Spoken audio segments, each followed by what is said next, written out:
ND24 চাই থকাৰ বাবে ধন্যবাদ আৰু নমস্কাৰ ND স্পেচিয়েলছ অনুষ্ঠানটিৰ হৈতে ষ্টুডিঅ'ত মই স্বৰ্ণালী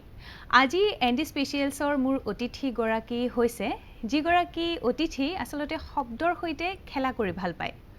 আৰু তেওঁ বৰ্তমান বলিউডত এগৰাকী প্ৰতিষ্ঠিত সাউণ্ড ডিজাইনাৰ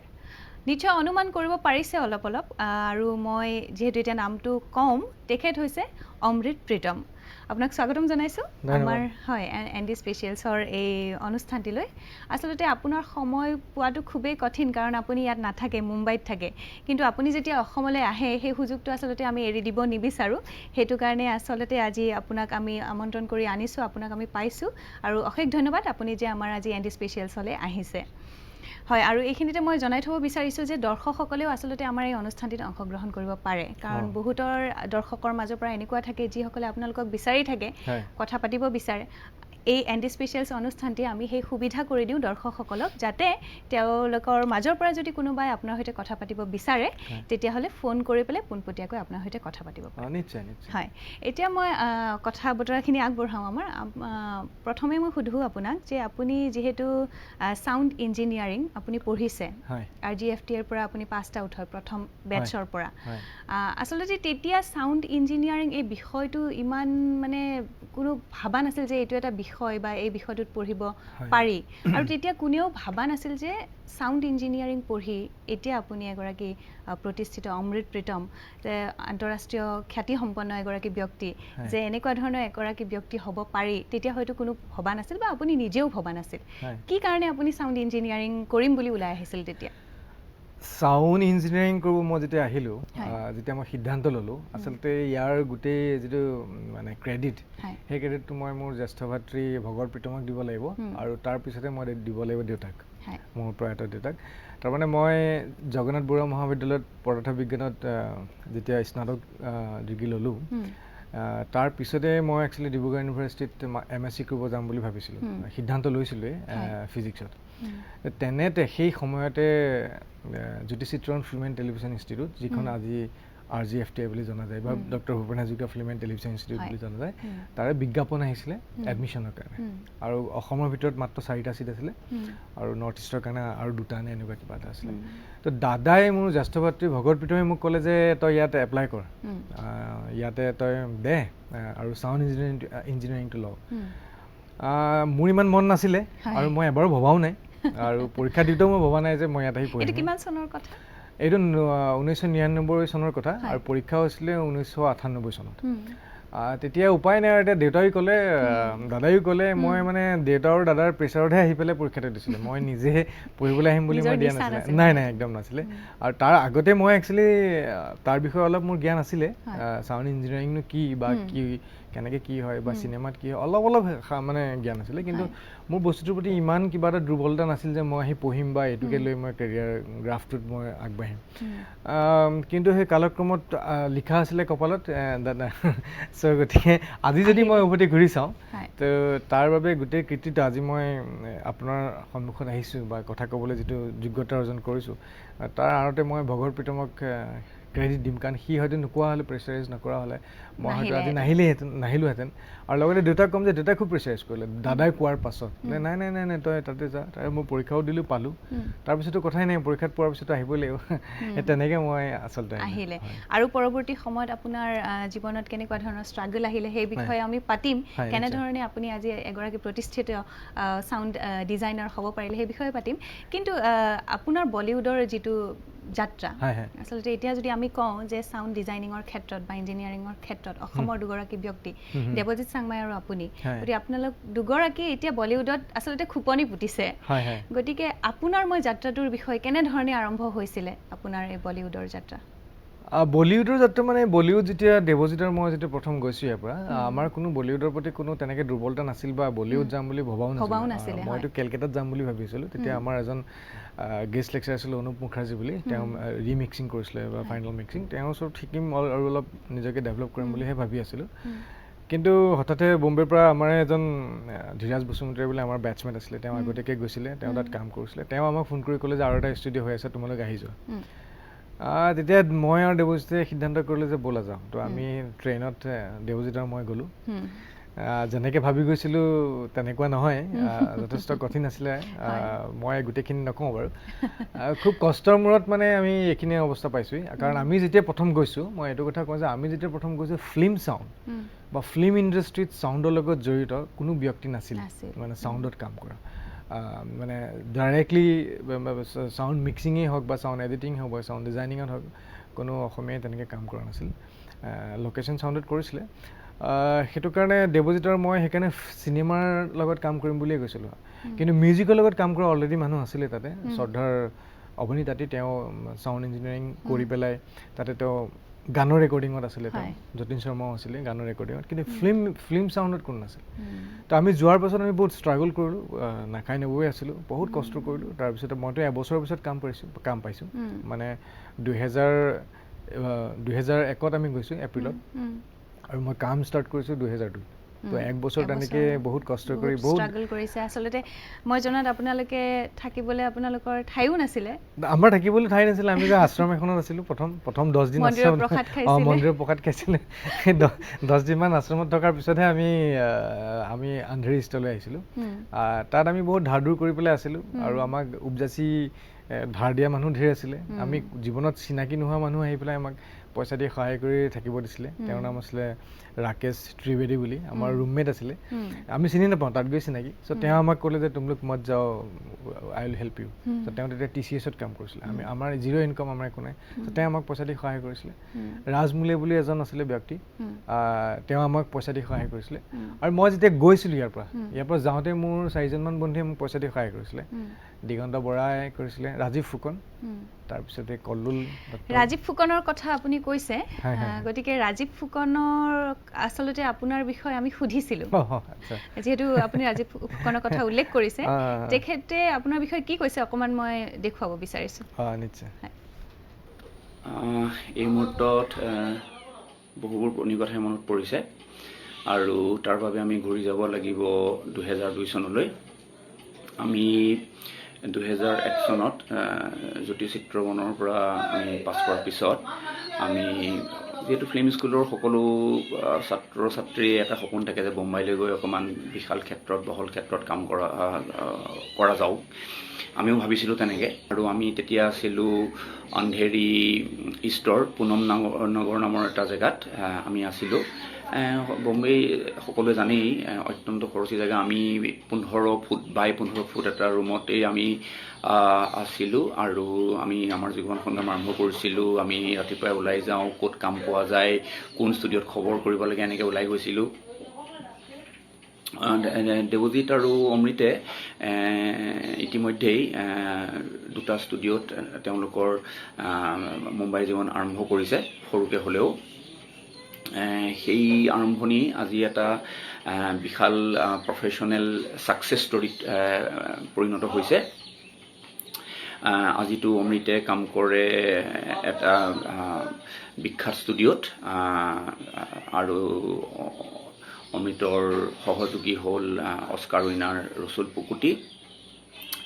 আৰু দেৱজিৎ শৰ্মায়ো সমপৰিমাণে এটা খুব বিখ্যাত ষ্টুডিঅ'ত কাম কৰে। আৰু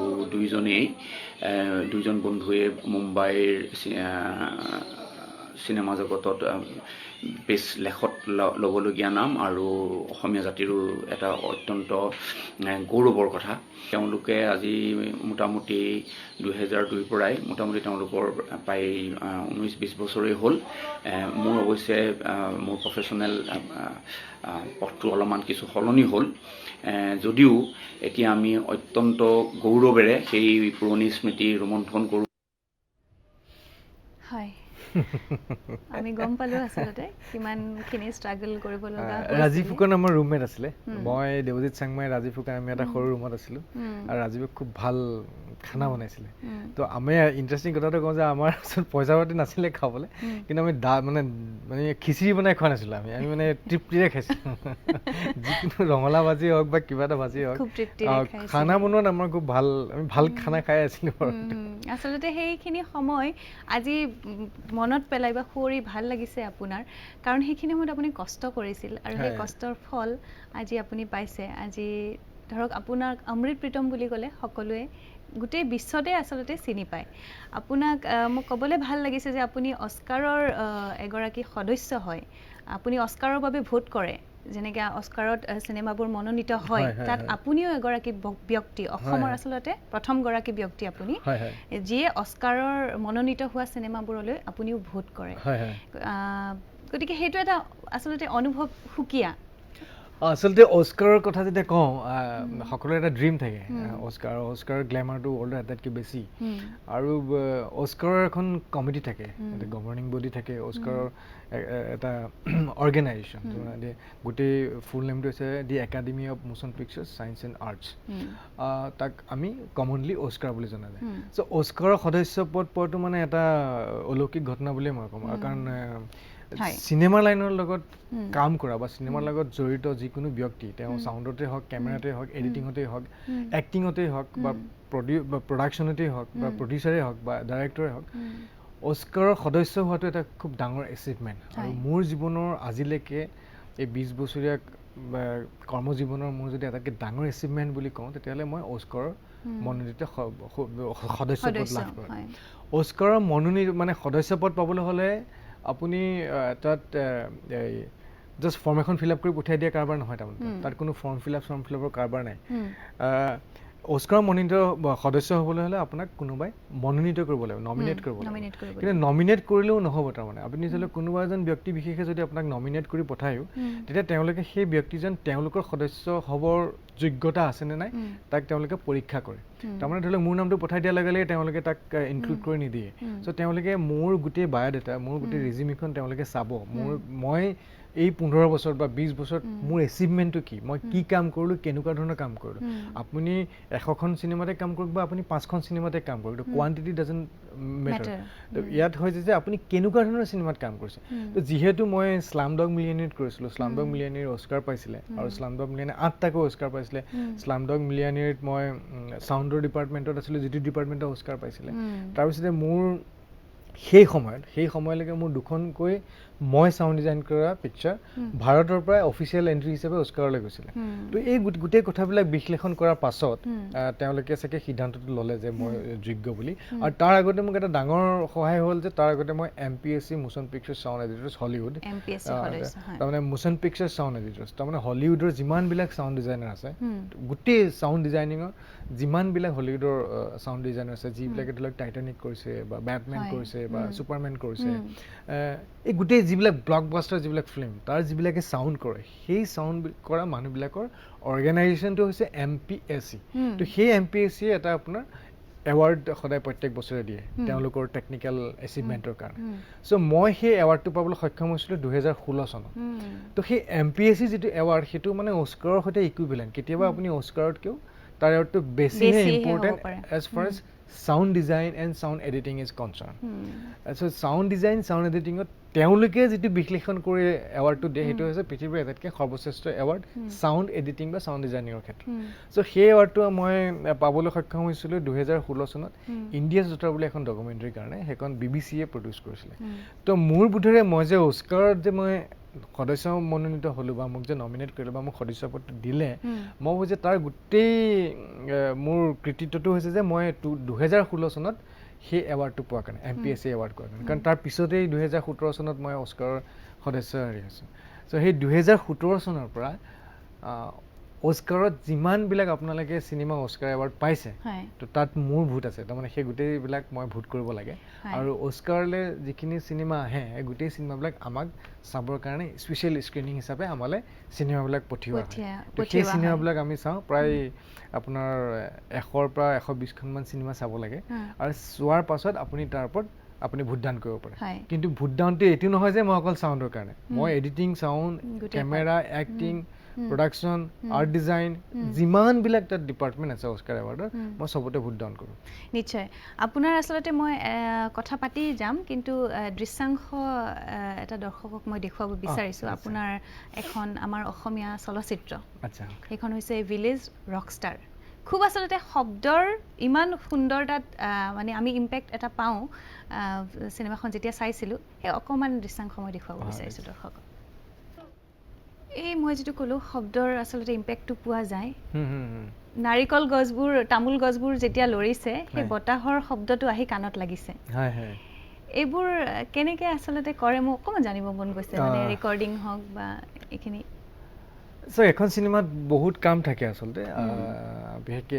যদি মই ভিলেজ ৰকষ্টাৰৰ কথাই কওঁ ভিলেজ ৰকষ্টাৰত কোনো ধৰণৰ বেকগ্ৰাউণ্ড আৱসংগীত নাছিলে চ' বিগিনিঙৰ পৰা শেষলৈ গোটেই চিনেমাখন এটা ইম'শ্যনত গৈ থাকিব লাগে চ' গতিকে সেই ইম'শ্যনছ যিটো আৱেগিকতা সেইটো বস্তু কেনেকৈ আপুনি ক্ৰিয়েট কৰিব চ' সেই গোটেই বস্তুখিনি মই চেষ্টা কৰিছিলোঁ যে বিভিন্ন পৰিৱেশৰ শব্দৰ সংযোজনে যেনে তাত বৰষুণ আছে ঠাণ্ডাৰ আছে মানে মেঘৰ গিৰিগিৰণি তাৰপিছতে সুন্দৰ বতাহ গছৰ পাত লৰি থকা বতাহ তাৰপিছতে এতিয়া ধৰক নাৱৰ শ্বটটো যে দেখালে যে আপুনি সেই নাৱৰ শ্বটটোত তেওঁলোকে বঠা মৰাৰ পিছত যে দুয়োটাই কথা পাতে চ' তাত খুব সাংঘাতিক চাইলেণ্ট লাগে কিন্তু সেই শ্বটটো যদি আপুনি অৰিজিনেলি যিটো চাওঁ যিটো অৰিজিনেল ৰেকৰ্ড তাত দূৰত এটা ডুক ডুক ডুক ডুক ডুক ডুক ডুক চাউলৰ মেচিন নে কিহৰ মেচিন চলি আছে যিটো আপুনি যদি অৰিজিনেল যদি চাউণ্ডটো লগাই লোহেঁতেন তেতিয়াহ'লে আপোনাৰ সেই ইম'শ্যনছটো গুচি গ'লহেঁতেন তো গতিকে তাত কেনেকুৱা যেতিয়া সিহঁতি নিজৰ একদম ইণ্টিমেট কথা কিছুমান পাতি আছে আৰু বানপানীত সৰ্বহস্ত হোৱাৰ পিছত মানে বানপানীত সকলো শেষ হোৱাৰ পিছত গতিকে তাত কিছুমান চাইলেঞ্চ বস্তুটোৱে সেই ইম্পেক্টটো বেছিকৈ দিয়ে তো গতিকে তাত কিমান কাম এণ্ড কোৱাইট কৰি ৰাখিব পাৰি প্লাছ সেই নাওখনত আপুনি যদি যায় আপুনি যেতিয়া নাওখনত গৈ চাব যে হাতখনে সেই ইকৰাৰ ঘাঁহবিলাকত লাহে লাহে লাহে লাহে হাতখন চলাই যায় চ' আপুনি হলত যদি চাই এই পিনড্ৰপ চাইলেঞ্চত সেই ইকৰাডালেৰে যিটো চাউণ্ডৰ সৃষ্টি কৰে সেই বস্তুটোৱে আপোনাক মানে এটা বেলেগ ধৰণৰ ইমেজ দিব যিটো মই মানে ভাষাৰে বা শব্দৰে সেইবিলাকৰ বিষয়ে মোক বহুতে ফোন কৰি কৈছিল তাৰমানে সংলাপ নাই যেতিয়া চিনেমা এখনত সংগীত নাথাকে সংলাপ নাথাকে সেই চিনেমাখন আপোনাৰ যিকোনো এজন চাউণ্ড এডিটৰ বা চাউণ্ড ডিজাইনিঙৰ কাৰণে আটাইতকৈ কঠোৰ ফিল্ম হয় মানে কিন্তু এতিয়া দৰ্শকসকলৰ কিন্তু আমাৰ ৰুচিটো অকণমান সলনি হৈছে মানুহে যিবোৰে ভাল চিনেমা চাই ভাল পায় তেওঁলোকে এনেকুৱা ধৰণৰ চিনেমাবোৰ খুব বিচাৰে আচলতে সংলাপ কম বা সংগীত বেছি নাই তেনেকুৱা ধৰণৰ অকল শব্দ মানে ফিলটোৰ কাৰণে অনুভৱটোৰ কাৰণে আজিকালি চাওক চিনেমাৰ ধাৰাটো অকণমান চেঞ্জ হৈছে আৰু আগতে কি আছিলে সুবিধা নাছিলে আমি যদি সদায় আমিয়ে ভাল কাম কৰিছোঁ বুলি ক'লে ভুল কৰা হ'ব আগৰ দিনত সেই সুবিধা নাছিল আগৰ দিনত সেই শিকাৰ সেই সুবিধাটো নাছিলে চ' গতিকে আগৰ দিনত এই যিবিলাক এক্সপেৰিমেণ্টবিলাক কৰাৰ ইমান সুযোগ নাছিল আজিকালি যেতিয়া ডিজিটেল টেকন'লজি আহি গ'ল আৰু আপুনি যেতিয়া বহুত ক্ষেত্ৰত আপুনি চিনেমা ঘৰতে থাকি পঢ়িব পৰা হ'ল শিকিব পৰা হ'ল কিতাপ পঢ়ি চিনেমা শিকাৰ কথা কোৱা নাই মই প্ৰেক্টিকেলি যেতিয়া আপুনি শিকিব পৰা হ'ল আপুনি পৃথিৱীৰ যিকোনো এখন শ্ৰেষ্ঠ চিনেমা আপুনি ঘৰত বহি হেডফোন শুনি আপুনি চাব পাৰে আপুনি চাব পাৰে যে তাৰ ট্ৰিটমেণ্টটো কেনেকৈ কৰিছে চ' সেইটো কাৰণে আমাৰ উদয়মান যিসকল আহিছে তেওঁলোক সেই নতুনত্বটো লৈছে আৰু সেই নতুনত্বটো লৈ তেওঁলোকে এক্সপেৰিমেণ্ট কৰা আৰম্ভ কৰিছে তো মই আজিলৈকে কেইবাখনো অসমীয়া চিনেমা কৰিলোঁ য'ত মিউজিকে নাই ধৰি লওক মই প্ৰথম এখন চিনেমা কৰিছিলোঁ বৰ্ষাৰণ্য গোটেই চিনেমাখনত আৱসংগীতে নাই একদম বিগিনিঙৰ পৰা শেষলৈকে চিনেমাখন অকল চাউণ্ডৰ লগতে গৈছিলোঁ কোনো ধৰণৰ মানে আৱসংগীত নোহোৱাকৈ এখন চিনেমা কৰোঁতে আটাইতকৈ কঠিন কাম চাউণ্ড ডিজাইনিঙৰ কাৰণে ঠিক তাৰ পিছত ধৰি লওক আৰু কেইবাখনো কৰিলোঁ ধৰি লওক আৰু এখন আপোনাৰ চিনেমা মেন উইথ দ্য বাইনকুলাৰ্ছ এখনো ৰীমা দাসৰ দুখন খুব শ্ৰেষ্ঠ ছবি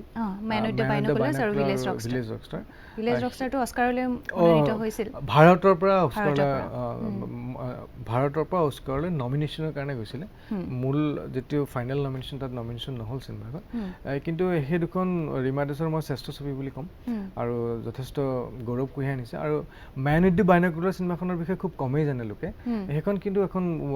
খুব ভাল চিনেমা মানে খুব টান আৰু ভাল চিনেমা তাৰপিছত ধৰি লওক বহুতো ভাল চিনেমা আহিছে মঞ্জুল বৰুৱাৰ কানিন মঞ্জুল বৰুৱাৰ অন্তৰীণ কানিনখনত মই কাম কৰাৰ সুযোগ লাভ কৰিছিলোঁ তাৰপিছত মঞ্জুল বৰুৱাৰ এখন আকৌ এতিয়া চিনেমা এখন মই কৰি আছোঁ অনুৰ বুলি ঠিক তেনেকৈ দুখন অসমীয়া চিনেমা অলৰেডি মই সমাপ্ত কৰিছোঁ এখন টিয়া ভাষাত এখন আপোনাৰ চিকাইকাল ডক্টৰ ববি শৰ্মা বৰুৱাৰ সেইখনত কোনো ধৰণৰ আৱসংগীত নাই তাৰপিছতে আইমি বৰুৱাৰ এখন চিনেমা আইমি বৰুৱাৰ এখন চিনেমা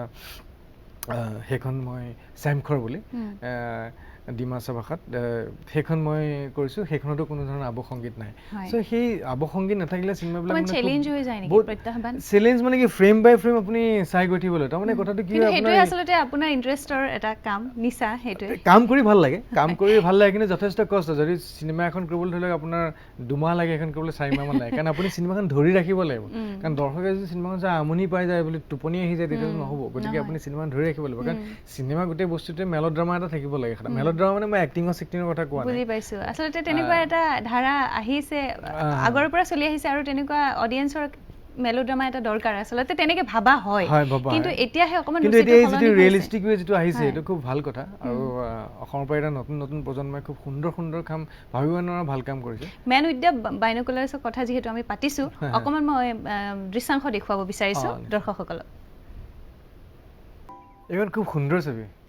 খুব কম সংখ্যক লোকে আছে কিন্তু খুব সুন্দৰ ছবি এখন মই কৰি খুব ভাল পাইছিলো কাম বহুত দিন কৰিলো প্ৰায় 1 বছৰমান চিনেমাত কাম কৰি আছিলো কিন্তু মোৰ জীৱনৰ এখন খুব শ্ৰেষ্ঠতম ছবি বুলি ভাবো মানে ৰীমা দাসৰ মই যে ৰীমা দাসৰ তিনিখন চিনেমাৰ ভিতৰত এখনে শ্ৰেষ্ঠ বুলিহে ভাবো ভিলেজ ৰকষ্টাৰতকৈ এখন ভালে আছে মেন উইথ দ্য বাইনোকুলাৰ্ছ আপুনি শ্ৰেষ্ঠ বুলি ক'ব মই মোৰ দৃষ্টিকোণৰ এখন শ্ৰেষ্ঠ বুলি ক'ম তেখেতৰ প্ৰথম চিনেমা এখন হয় আপুনি ৰসুল পুকুটিৰ আসলতে তত্ত্বাৱধানত কাম কৰিছে তেখেত আমাৰ অসমলৈ আহিছিলে নিশ্চয় আৰু এবাৰ তেখেতৰ হৈতে আপুনি কাজিৰঙালৈ গৈছিল মই শুনিবলৈ পাইছো আসলতে তাত গৈ আপুনি দিহিং পাটকাইও গৈছিলে তাত এই শব্দবোৰ আপোনালোকে ৰেকৰ্ড কৰিছিলে নিশ্চয় অকমান সেইখিনি কথা অকমান জানিব বিচাৰিছো আসলতে প্ৰথম ৰসুল মানে ৰসুল বুলি কৈছো আৰু ৰসুল পুকুটি অস্কাৰ পোৱাৰ পাছত প্ৰথম মোৰ যেতিয়া মোৰ বিয়াৰ দিনাখন আহিছিলে আৰু দ্বিতীয়তে মই তেওঁক লৈ আহিছিলো অসমৰ বিভিন্ন যিবিলাক বনাঞ্চল আছে তাত সাউণ্ড ৰেকৰ্ড কৰিবৰ কাৰণে আমাক কিছুমান সাউণ্ডৰ লাইব্ৰেৰী দৰকাৰ আছিলে বিশেষকৈ আমাৰ ৰেইন ফৰেষ্ট আৰু বেলেগ ফৰেষ্টত আমাৰ নতুনকৈ সাউণ্ড ৰেকৰ্ড কৰা আমি কিছুমান প্লেন কৰিছিলো কাৰণ ইমান ডিফৰেষ্টেশ্যন হৈ গৈ আছে আৰু প্ৰাকৃতিক যিবিলাক চেঞ্জেছ শব্দৰ চেঞ্জ হৈ গৈ আছে আপুনি ধৰি লওক আজি প্ৰায় 100 বছৰ আগতে দিহিং পাটকাইত বা কাজিৰঙাত বা গিবনত যিটো শব্দ পালেহেঁতেন আজি সেইটো নাই কাৰণ তাৰ আধা সংখ্যক চৰাই চিৰিকটি এইবিলাক কমি গৈ আছে তো সেই তেতিয়া মই তেতিয়া কৈছিলোঁ যে ৰেইন ফৰেষ্ট মানে আমি আন্দামান যাব লাগিব নহয় আমি ইয়াত অসমত আছে ৰেইন ফৰেষ্ট চ' তেতিয়া আমি ডিব্ৰুগড়লৈ গ'লোঁ ডাইৰেক্ট বম্বেৰ পৰা ডিব্ৰুগড়লৈ গৈ আমি জয়পুৰ দিহিং পাটকাই তাত গ'লোঁ তাত আমি দিহিং পাটকাইত বহুত সাউণ্ড ৰেকৰ্ড একদম ৰাতি প্ৰায় 2টামান বজাত উঠি গৈছো ৰাতি প্ৰায় গোটেই দিনটো আমি বিভিন্ন ধৰণৰ তাত চৰাই চিৰিকটি মাত লৈছিলো এটা লাইব্ৰেৰী বনাবলৈ যাতে এই মাতখিনি হেৰাই নাযায় মানে আজি ধৰি লওক 2014 চনত যিখিনি ৰেকৰ্ড কৰিলো এতিয়া 2014 চনলৈকে তাৰ কি প্ৰাকৃতিক ৰূপ আছিলে সেইটো মোৰ ওচৰত আছে তো তাৰ সেই দিহিং পাটকাইত আমি গোটেই ৰেকৰ্ড কৰিলো তাৰপিছত আমি আপোনাৰ ডিব্ৰু চৈখোৱা গ'লোঁ ডিব্ৰু চৈখোৱা গোটেইখন ঘূৰিলোঁ গোটেই সৰু আইলেণ্ডবিলাকত গৈ পেলাই আমি তাত ৰেকৰ্ড কৰিলোঁ তাৰপিছত আমি আহিলোঁ গিবন যোৰহাট মৰিয়নীত আছে এখন গিবন তো গিবনখন আকৌ গোটেই কেৰেক্টাৰটোৱে বেলেগ মানে ৰেইন ফৰেষ্টৰ কেৰেক্টাৰটো বেলেগ আৰু গিবন ফৰেষ্টৰ কেৰেক্টাৰটো বেলেগ তাত গিবন বুলি এটা বেলেগ ধৰণৰ বান্দৰ পায় তো তাত আমি গিবনত আমি আকৌ ৰেকৰ্ড কৰিলোঁ গিবনত ৰেকৰ্ড কৰাৰ পিছত আমি আহিলোঁ আপোনাৰ কাজিৰঙাৰ গোটেই বৈশিষ্ট্যটো বেলেগ কাজিৰঙা হৈছে আপোনাৰ গ্ৰাছৰ অভয়াৰণ্য তাত মানে ঘাঁহটো খুব দৰকাৰ গতিকে কাজিৰঙাত আপুনি দাঁত হাবি কৰিব নোৱাৰে তাৰমানে কাজিৰঙাত যদি দাঁত হাবি কৰি দিয়ে তাৰ গোটেই পানীবিলাক আধা শেষেই হ'ব তাতে ঘাঁহ খাব নাপায় সেইকাৰণে তাত কাজিৰঙাত আকৌ নতুনকৈ গছ হ'বলৈও নিদিয়ে কিন্তু গিবন হৈছে একদম অটব্য অৰণ্য মানে মানুহটো সোমাই যাবলৈও দিগদাৰ আৰু ৰেইন ফৰেষ্ট হৈছে একদম সাংঘাতিক ওখ গছ তাৰমানে য'ত আপোনাৰ সূৰ্য ৰশ্মি আহি নপৰেহি তাৰমানে তলৰ মাটিবিলাক সদায় জেকা হৈ থাকে মাটিখিনি কেতিয়াও নুশুকায় আৰু জেকা হৈ থাকে গতিকে ৰেইন ফৰেষ্টৰ কেৰেক্টাৰটো বেলেগ গিবনৰ কেৰেক্টাৰটো বেলেগ আৰু ৰেইন ফৰেষ্ট বা কাজিৰঙাৰ লগত একদম সাংঘাতিক বেলেগ মানে এতিয়া হাবি বুলিলেই চব একে নহয় তাত যিহেতু এখন ঘাঁহৰ আৰু ঘাঁহৰ হ'লেও কি হ'ব যদি আপুনি ঠিক বাৰিষা কালত আপুনি ৰেকৰ্ড কৰিব যে বেলেগ চাউণ্ড পাব কাৰণ ওখ ঘাঁহবিলাক ঘাঁহৰ ওখই প্ৰায় 10 ফুটমান ওখ ঘাঁহ হয় তাতে কাজিৰঙাত কিন্তু ফেব্ৰুৱাৰী মাহত যদি যে আপুনি সেই ঘাঁহটো নাপায় কাৰণ গোটেই জ্বলাই দিয়া হয় গতিকে ফেব্ৰুৱাৰীত যদি বতাহ মাৰে কাজিৰঙাত বেলেগ ধৰণৰ চাউণ্ড হ'ব ঠিক যেতিয়া ওখ ঘাঁহখিনি থকাৰ সময়ত যদি বতাহ মাৰে কাজিৰঙাত তেতিয়া বেলেগ শব্দ হ'ব কাৰণ তাত ঘাঁহৰ প্ৰেজেঞ্চটো বেছি ওখ গছতকৈ কিন্তু ৰেইন ফৰেষ্টত কমপ্লিটলি বেলেগ চ' এই যিবিলাক কেৰেক্টাৰ বেলেগ ফৰেষ্টৰ যিটো কেৰেক্টাৰ মানে বেলেগ ফৰেষ্ট কাৰণে ধৰি লওক বেলেগ ধৰণৰ পশু পক্ষী পোৱা যায় গতিকে সেই হিচাপত আমি সেই শব্দখিনি ৰেকৰ্ড কৰি পেলাই আমি এটা লাইব্ৰেৰী বনাইছিলোঁ যাতে এইটো লাইফ লং থাকি যায় তো মই আকৌ যদি সময় সুবিধা পাওঁ বা যদি মোক অসম চৰকাৰে যদি সুবিধা দিয়ে সুযোগ দিয়ে তেতিয়া মই আকৌ এই হাবিকেইখনৰ ভিতৰত গৈ পেলাই য'ত সাধাৰণতে নৰ্মেল মানুহ যাব নোৱাৰে তাত যদি তেখেতসকলে মোক সুবিধা দিয়ে মই আকৌ এই শব্দখিনি ৰেকৰ্ড কৰি এটা লাইব্ৰেৰী বনাব খোজোঁ যাতে সেইখিনি হিষ্ট্ৰীত থাকি যায় যে 2014 চনত এনেকুৱা আছিল, আজি 2021 এনেকুৱা আছিলে, সেইটো কাৰণে। আচলতে এই যিটো সাউন্ড ডিজাইনিং এই বিষয়টোৰ ভিতৰতে এইবোৰ আহে। আচলতে আমি এনেই হাবি অৰণ্য বুলি কৈ দিওঁ, কিন্তু সেই হাবি অৰণ্যত বাৰিষা কালত কেনেকুৱা ধৰণৰ আচলতে এটা সাউন্ড আহিব, আৰু সেইটো এখন যেতিয়া চলচ্চিত্ৰ বনোৱা হয় তেতিয়া এইবিলাক দৰকাৰ হয়। আপুনি যদি এটা বাৰিষা কালৰ এটা সিন দেখুৱাইছে, অকল যদি সাউন্ড ইঞ্জিনিয়াৰিং সাউন্ড ডিজাইনিঙৰ কথা কওঁ না, গোটেই শ্ব'টো সাউন্ড ডিজাইনিঙতে শেষ হৈ যাব। ইমান এটা ডাঙৰ চেপ্টাৰ আৰু মানুহে বুজি নাপায়। এনেই মই সাধাৰণ কথা এটা কওঁ আপোনাক, আপুনি যদি ঠাণ্ডা দিনত যায় পথাৰ এখনলৈ যায়, আপুনি ভেকুলী চাউণ্ডটো কমকৈ পাব ঠাণ্ডা দিনত, কাৰণ ঠাণ্ডা দিনত পানী চানীবিলাক শুকাই যায়, ভেকুলীবিলাক গাঁতলৈ গুচি যায়, ভেকুলী ইমান টুৰটুৰাই নাথাকে, আৰু সেই ডাঙৰ যিটো ভেকুলী সেই ভেকুলীটো টুৰটুৰটো নাপায়। ঠিক তেনেকৈ যদি আপুনি বাৰিষা দিনত যায়, আপুনি তাত ভেকুলীৰ প্ৰেজেঞ্চটো ইমানেই বেছি, সিহঁতি ইনফেক্ট আপোনাৰ নাইট ক্ৰিকেটটোক ডমিনেট কৰি পেলাই ভেকুলীয়ে টুৰটুৰাই থাকে। যিকোনো এটা আপুনি যদি পথাৰৰ ওচৰৰ পুখুৰী এটাত যায়, সাংঘাতিক ভেকুলীয়ে ইমান টুৰটুৰাই থাকিব, কিন্তু সেই একেটা বস্তু আপুনি ঠাণ্ডা দিনত নাপায়। গতিকে সময়ৰ লগত আপোনাৰ শব্দৰ পৰিৱৰ্তন হয়, গতিকে সেই বস্তুটো আপোনাৰ ষ্টাডিটো থাকিব লাগিব। যেনেকৈ ধৰি লওক ঠাণ্ডা দিনত আপুনি কুলি চাউণ্ডটো লগাই দিব নোৱাৰে বা কেতেকী চাউণ্ডটো লগাই দিব নোৱাৰে, সাধাৰণতে বিহুৰ সময়ত বা জুনলৈকে থাকে কুলি মাতটো। আমি অনুষ্ঠানত কথা পাতি যাম, কিন্তু এইখিনিতে সময় হৈছে এটি চমু বিৰতিৰ।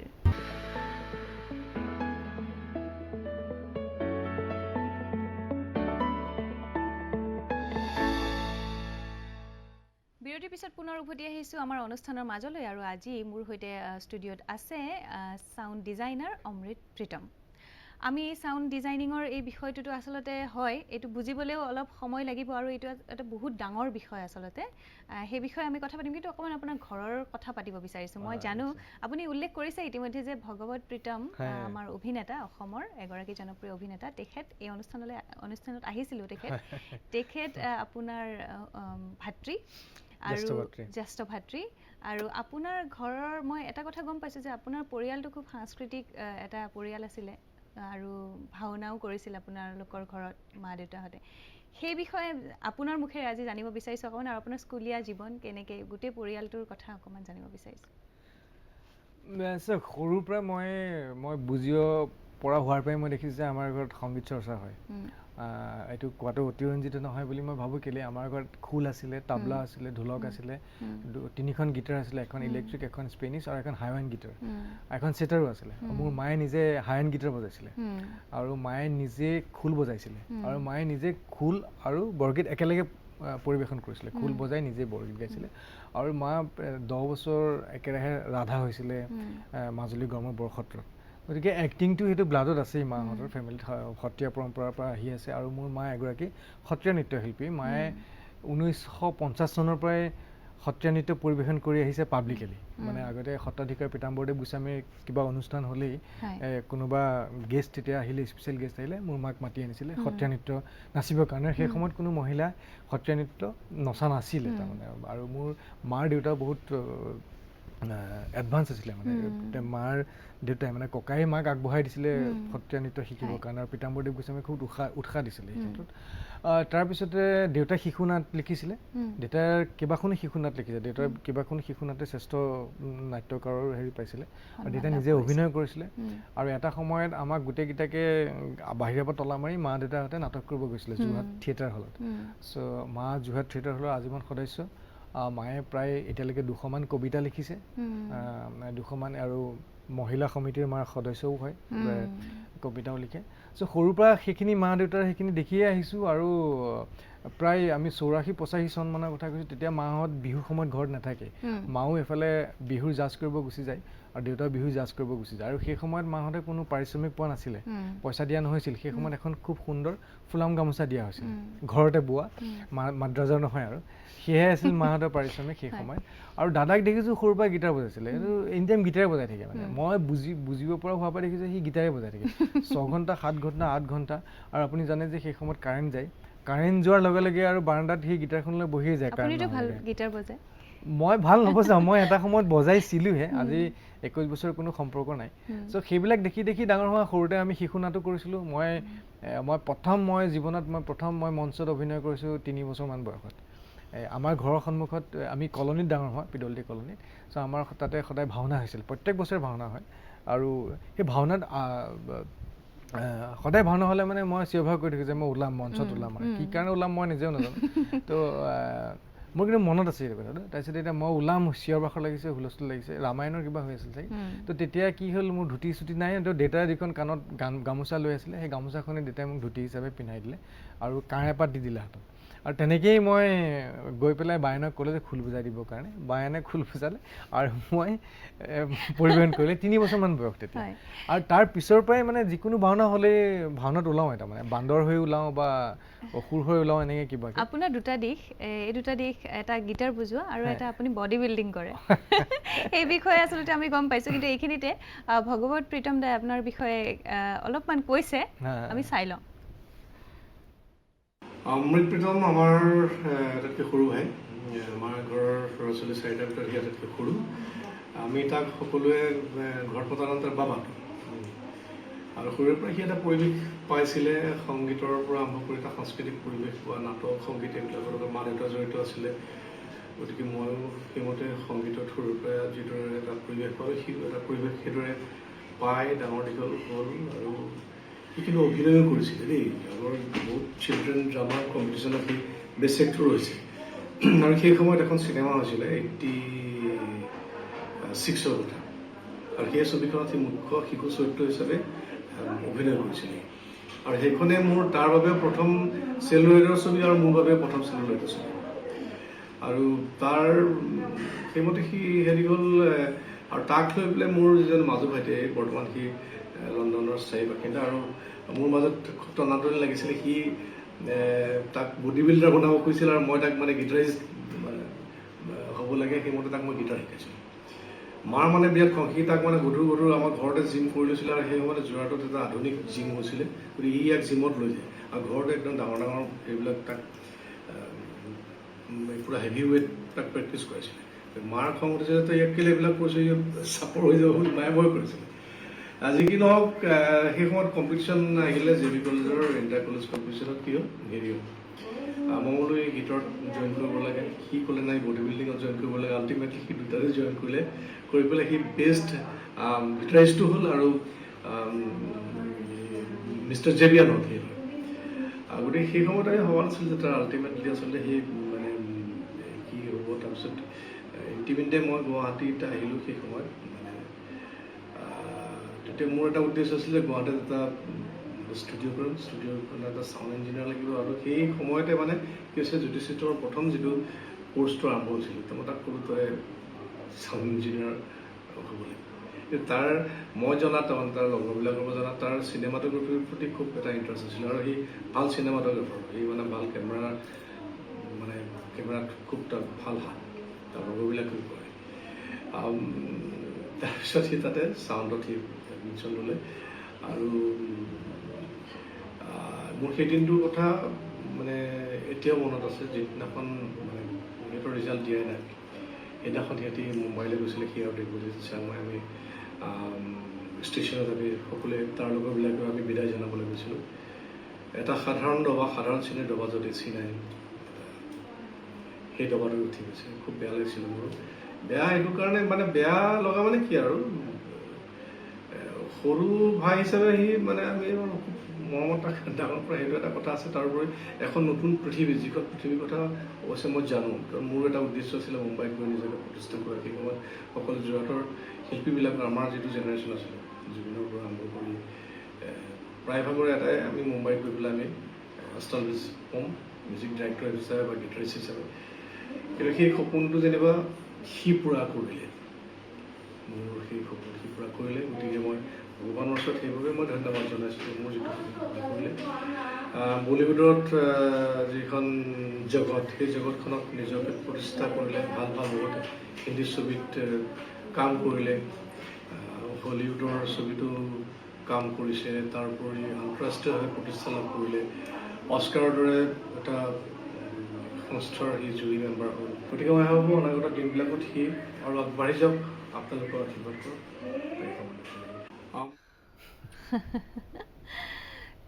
এইখিনি কথা আমি গম পালোঁ যে আচলতে আপুনি বডি বিল্ডিং কৰিছিলে গিটাৰ বজাইছিলে আৰু মুম্বাইত আজি যে প্ৰতিষ্ঠা হৈছে সেইটো আচলতে ভবা কোনো নাছিলে কিন্তু আজি আপোনাক লৈ সকলোৱে সুখী আচলতে আপোনাৰ বন্ধুবৰ্গৰ পৰা আৰম্ভ কৰি পৰিয়াললৈ এটা ইণ্টাৰেষ্টিং কথা কি যে চিনেমা ধৰি লওক জ্যেষ্ঠভাতৃ দাদাও চিনেমা জগতত মই চিনেমা জগতত কিন্তু আমাৰ ঘৰত চিনেমাৰ লগত আটাইতকৈ চিনেমা পাগল আৰু চিনেমাৰ লগত জড়িত ব্যক্তিজন আছিলে মোৰ মাজু দাদা অভিজিত প্ৰীতম সি এতিয়া ইংলেণ্ডৰ বাসিন্দা তো সিহে মানে একদম সৰুৰ পৰা কেমেৰাৰ লগত খেল খেলিছিলে একদম বহুত সৰুৰ পৰা মানে 82 83 কেমেৰাৰ লগত খেল কৰা মানে বহুত ডাঙৰ কথা আছিলে সেইখন ব্লেক এণ্ড হোৱাইট কেমেৰা আছিলে ক্লিক 3 বুলি কেমেৰা আছিলে আকফা 3 বুলি কেমেৰা আছিলে আমাৰ ঢেৰ কেমেৰা আছিলে আৰু আমি ইনফেক্ট সি নিজে ঘৰত ফটো তুলি নিজে ঘৰত প্ৰিণ্টো কৰিছিলে আপোনাৰ 83 84 কথা এইবিলাক আৰু সি নিজে এটা ষ্টাম্প বনাই লৈছিলে মানে আৰু নিজে এটা প্ৰজেক্টৰ বনাই লৈছিলে সি কেমেৰা হেৰি চিনেমা দেখাবৰ কাৰণে এই নাৰিকল আগৰ সেই নাইচিল পাউডাৰ নীলা নীলা হেৰি আহে পাউডাৰ তাতে মেগনিফাইং গ্লাছ লগাই পেলাই নিজে এটা কাঠৰে বক্স বনাই তাত এটা প্ৰজেক্টৰ বনাইছিলে সি আৰু প্ৰজেক্টৰটো চলাবৰ কাৰণে কি হাতেৰে টানে ৰিলবিলাক আৰু আমাৰ ঘৰৰ ওচৰত এটা চিনেমা হল আছিলে জ্যোতি চিনেমা হল সেই তাত যিবিলাক ৰিলবিলাক কাটি দিয়ে সেই ৰিলবিলাক সি ঘৰলৈ লৈ আহিছিলে আনি পেলাই সি পঢ়া শুনা নকৰে অকল সেইবিলাকে কৰি থাকে একো পঢ়া শুনা নকৰে অকল সেইবিলাকে কৰে এইবিলাক সেই মানে গোটেই আমাৰ ওচৰৰ মানুহ চব আচৰিত হৈছিলে তাৰ কাৰবাৰবিলাক দেখি পেলাই যে আচলতে চিনেমা জগতত সিহে যাব লাগিছিলে আজি হয়তো সি চিনেমাটোগ্ৰাফাৰহে হ'ব লাগিছিলে কিন্তু গৈ পেলাই দাদা আৰু মইহে চিনেমা জগতত আহিলোঁ আৰু সি গৈ পেলাই ছফ্টৱেৰত গ'ল এই ইমান সৰুতেই ঘৰত প্ৰজেক্টৰ বনাইছে সিমান সৰুতে এটা ট্ৰেন্সমিটাৰ বনাইছিলে য'ত আপোনাৰ আমাৰ ঘৰতে ৰেডিঅ' চেণ্টাৰ এটা আমি কৰিছিলোঁ এইটো আপোনাৰ অসম আন্দোলনৰ সময়ত সি ক্লাছ 9ৰ ছাত্ৰ যেতিয়া নিজে ঘৰতে সি এটা ৰেডিঅ' চেণ্টাৰে বনাই দিলে মই তাত ঘোষণা আমি ঘোষণা কৰোঁ এয়া আকাশবাণী গোৱা এয়া আকাশবাণী PWD কলনী বুলি সেয়ে আপোনাৰ 83 84 কথা মানে তেতিয়া একচুৱেলি সিহে একচুৱেলি এইটো লাইনত যাব লাগিছিলে তো ভুলক্ৰমে চাগে মই আৰু দাদা আহিলে আৰু আপুনিতো উল্লেখ কৰিছে যে আপুনি আচলতে সাউণ্ড ইঞ্জিনিয়াৰিং একদম কৰিব বিচৰা নাছিল মোৰ কেমেৰাত খুব ইণ্টাৰেষ্ট আছিলে মোৰ কেমেৰা কৰিব বিৰাট মন আছিলে মই ইয়াকো প্ৰেছাৰাইজ কৰিছিলোঁ দাদাক যে চাউণ্ডত নাযাওঁ মই কেমেৰাহে যাওঁ চাউণ্ডত নাযাওঁ মই কেমেৰাহে যাওঁ ইনফেক্ট মই জ্যোতি চিত্ৰণৰ ফিল্ম এণ্ড টেলিভিশ্যনত পঢ়ি থকা অৱস্থাটো ফাৰ্ষ্ট ইয়েৰ আমাৰ কেমেৰা সেই সময়ত মানে আমাৰ কেমেৰা ষ্টুডেণ্টকেইটাৰ হাতত SLR নাছিলে কিন্তু মোৰ ওচৰত SLR কেমেৰা আছিলে মানে মোৰ এই আৰু SLR কেমেৰা আছিলে বুলি মই গৌৰৱ কৰি লাভ নাই এই মোৰ দাদাৰ কথা যে ক'লো মাজু দাদা অভিজিত প্ৰীতম সি কেমেৰাটো তাৰ সাঁচতীয়া ধৰণেৰে কিনি পেলাই মোক কেমেৰাটো দিছিলে ইনষ্টিটিউট পঢ়োঁতে মই মানে আহিছোঁ চাউণ্ড কৰিবলৈ কিন্তু তেতিয়াও সি পেলাই সেই কেমেৰাটোও কিনি দিছে এখন টেলিলেন্স কিনি দিছিলে 100 to 300 এখন টেলিলেন্স কিনি দিছিলে সেইটো সময়ত মানে ফাৰ্ষ্ট ইয়েৰ জ্যোতি চিত্ৰণৰ পঢ়ি থকা তাত মই নিজে প্ৰিণ্ট আউট কৰিছিলোঁ আৰু খুব মই বহুত ফটোগ্ৰাফি কৰিছিলোঁ সেইটো সময়ত চাউণ্ডতকৈ কিন্তু যাৰ য'ত যেনেকৈ লিখা থাকে তেনেকৈ গতি কৰোঁ আচলতে আজি এতিয়া আপুনি সাউণ্ড ইঞ্জিনিয়াৰিং বা সাউণ্ড ডিজাইনিঙত এগৰাকী প্ৰতিষ্ঠিত ব্যক্তি অকল অসম বা বলিউড নহয় হলিউডতো আপুনি প্ৰতিষ্ঠিত কেনেকুৱা অনুভৱ হয় কেতিয়াবা যেতিয়া ভাবে কথাখিনি চাওক প্ৰতিষ্ঠিত মানে কি মোৰ দৃষ্টিকোণৰ মই ভাবোঁ যে মই একেবাৰে একদম সাধাৰণ এজন শ্ৰমিকৰ নিচিনা আমাৰ বাকী শ্ৰমিক আৰু আমাৰ মাজত শ্ৰমদানটো আমাৰ মাজত ডিফাৰেঞ্চটো এইটো যে আমি এটা AC ৰুমত বহি কাম কৰিব লাগে আৰু বাকী তেখেতসকলে বহুত কষ্টৰে দিনে পঢ়ি কাম কৰিব লাগে চ' আমাৰ সংগ্ৰামটো সদায় আছে আমি কোনোদিনে কোনো এটা কমফৰ্ট জোনত নাথাকোঁ আমাৰ জীৱন ৰেখাটো কেতিয়াও সৰল লেখা নহয় আমাৰ এইটো নহয় যে মই আজি আপোনাৰ এছিষ্টেণ্ট হিচাপে জইন কৰিছোঁ কাইলৈ মই এছ'চিয়েট মেনেজাৰ হ'ম তাৰপিছতে মই জেনেৰেল মেনেজাৰ হ'ম তাৰপিছতে মই জ'নেল মেনেজাৰ হ'ম তাৰপিছত গৈ এদিন গৈ মই গোটেই নৰ্থ ইষ্টৰ মই হেড হ'ম আমাৰ তেনেকুৱা কমফৰ্টেবল জাৰ্ণি নহয় আমাৰ এইটো নহয় যে আপুনি কাম কৰক নকৰক ছুটি লওক নলওক আপোনাৰ দৰমহাটো আহি থাকিব it is not like that so' every time আমাৰ প্ৰত্যেকটো মুহূৰ্তত আমাৰ সংগ্ৰাম আছে আৰু আমাৰ জীৱনৰ সোৱাদটো তাতেই তাৰমানে আমাৰ কোনোদিনে আমাৰ ৰেখাডাল ষ্ট্ৰেইট নাযায় আমাৰ ৰেখা গৈ ক'ৰবাৰ ওপৰত পায়গৈ আমাৰ গৈ একেবাৰে ক'ৰবাৰ তলত পায়গৈ চ' এতিয়া ধৰি লওক 3 মাহ কাম কৰা নাই ধৰি লওক এপ্ৰিল মে জুন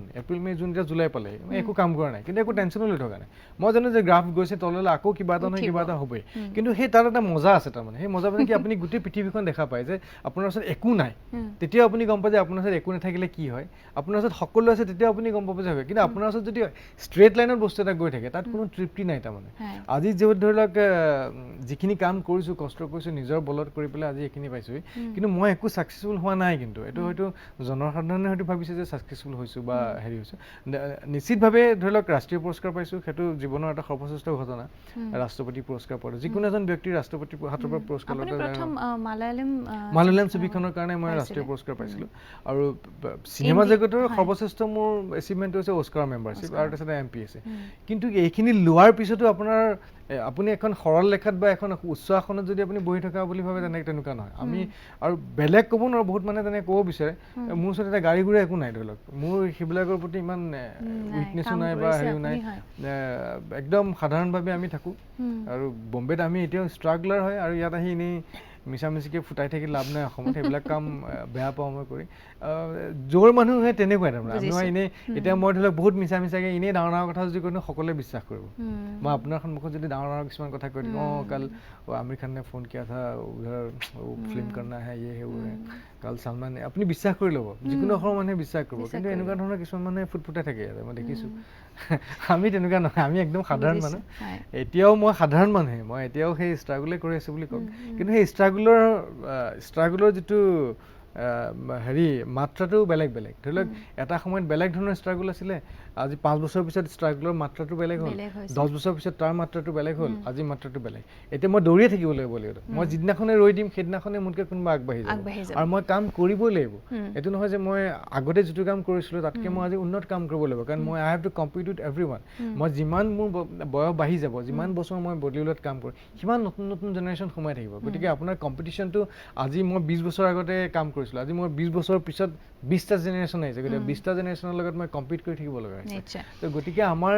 মসৃণ নহয় আমি সদায় ফাইট কৰিব লাগে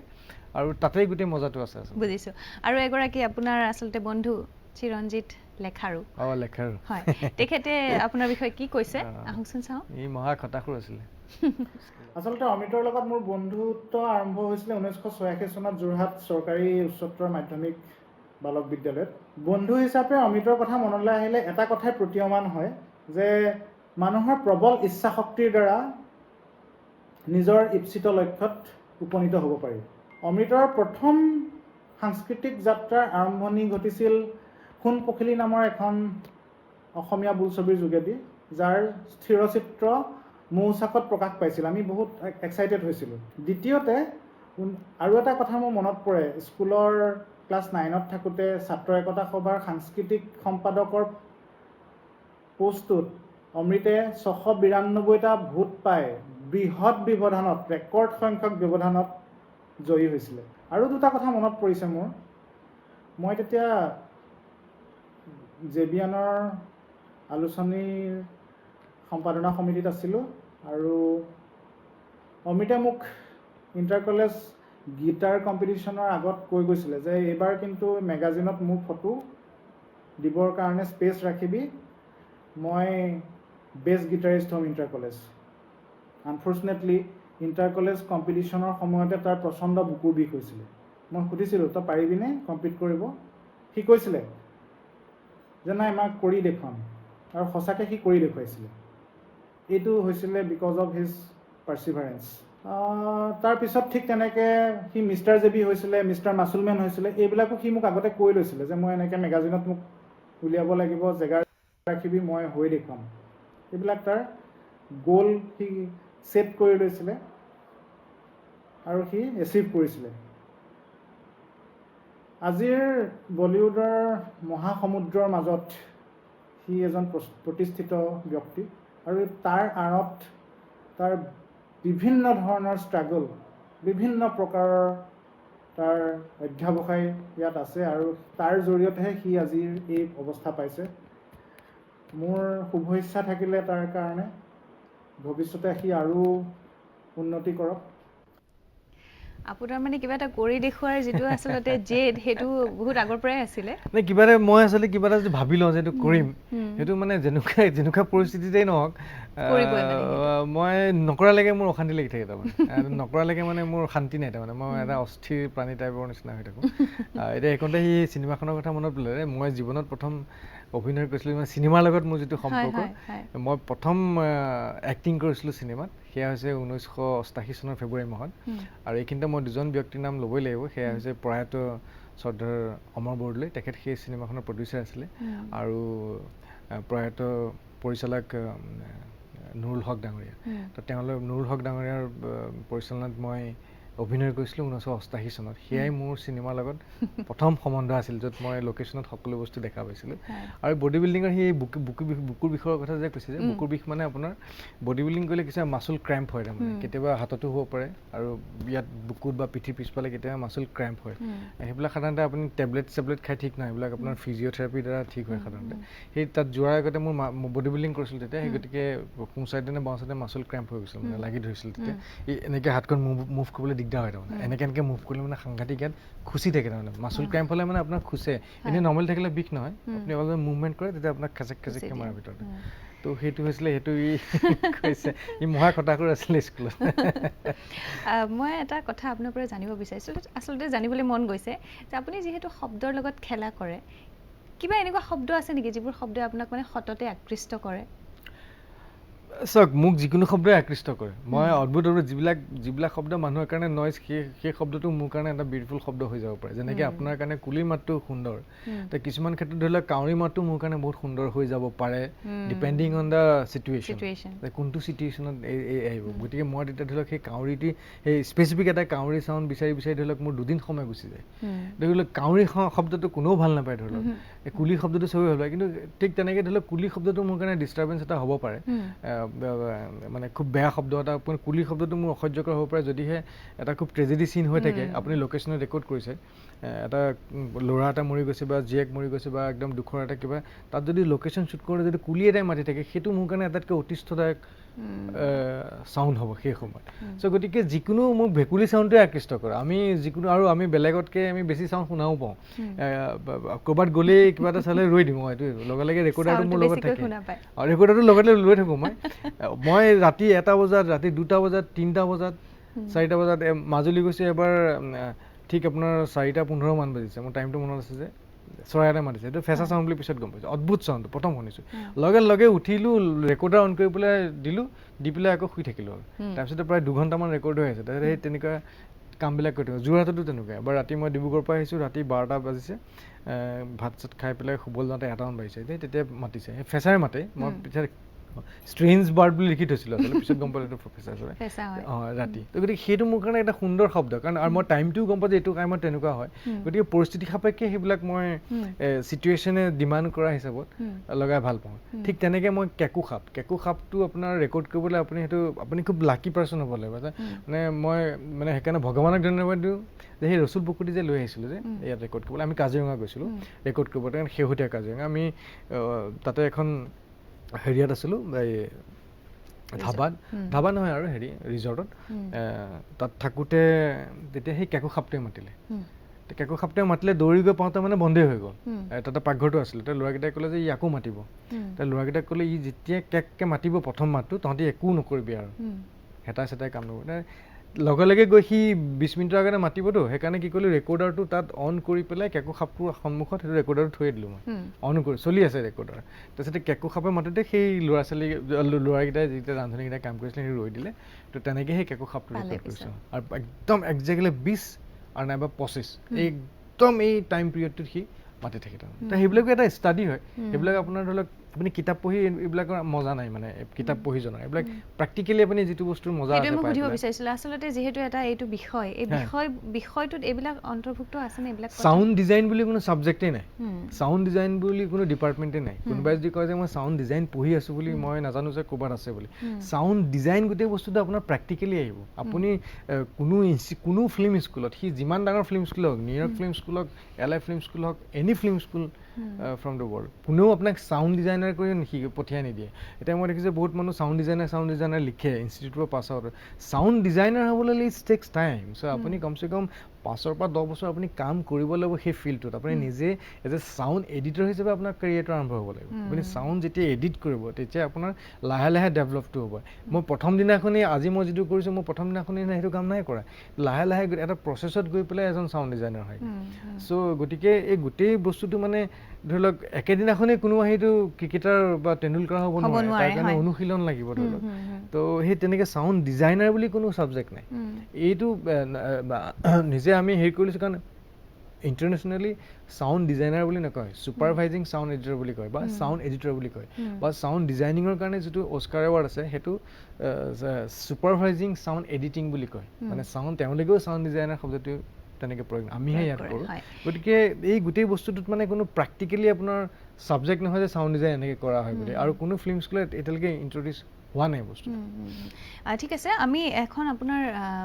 চিনেমা আপুনি কাম কৰিছিলে, সেইখন ৰেইনবো ফিল্ড, সেইখনৰ অকণমান দৃশ্যাংশ আমি দৰ্শকক দেখুৱাব বিচাৰিছোঁ।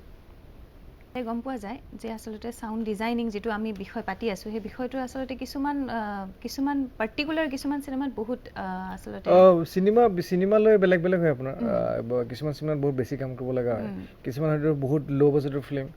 বহুত স্মল ডিউৰেশ্যনৰ ফিল্ম, ধৰি লওক 90 মিনিটছৰ ফিল্ম, কিন্তু কাম বহুত কৰিব লাগে, কাম বহুত থাকে। এতিয়া যিহেতু আমাৰ অনুষ্ঠানৰ সময় শেষ হৈ আহিল, মই শেষত আপোনাৰ পৰা জানিব বিচাৰিছোঁ, এতিয়া আচলতে প্ৰথম আপুনি বেটছৰ আছিলে ছাত্ৰ চাউণ্ড ইঞ্জিনিয়াৰিঙৰ,